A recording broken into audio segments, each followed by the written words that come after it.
Elles avaient juré de ne pas reculer, alors quand l'Europe est arrivée, elles ont rendu chacun de leurs pas difficile.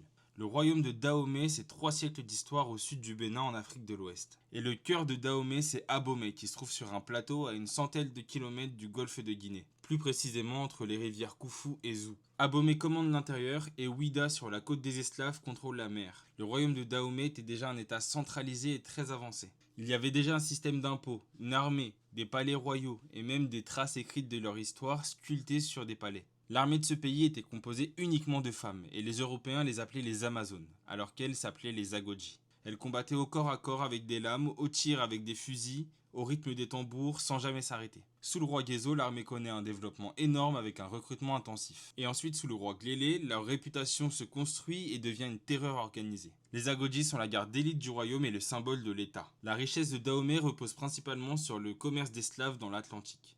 Les prisonniers de guerre sont envoyés à Ouida en bord de mer pour être échangés contre des armes, des tissus ou même de l'alcool. Alors quand la Grande-Bretagne a aboli le commerce d'esclaves, la pression est montée. Ils veulent pousser la production de palmiers à huile et viennent plusieurs fois piller les voisins du Dahomey. Le Dahomey brille avec son art et sa culture, mais blesse à la fois en utilisant des esclaves pour construire leur pays. Dans les années 1890, après la conférence de Berlin, la France coloniale avance. Le roi Béhanzin, alors en place, lui refuse de céder. Et tout ça va se finir sur une guerre, des combats, des embuscades, des attaques, des pillages, bref, vous avez compris. Les Agodji, elles sont en première ligne, et elles se battent avec une telle férocité que les officiers français en font des cauchemars. Et quand la capitale Abomey tombe, le roi Béhanzin préfère brûler les palais pour ne rien laisser à l'état colonialiste. Les trônes, les sculptures racontant l'histoire de Dahomey et les insignes royaux sont emmenés en Europe. Le royaume est ensuite annexé, mais son esprit, lui, ne meurt pas. Le palais d'Abomey où régnait Béhanzin devient une mémoire vivante. Les Agodji longtemps oubliés ressurgissent dans les livres, dans les films avec Woman King et dans les esprits. Leur héroïsme redevient central sans oublier les contradictions du royaume.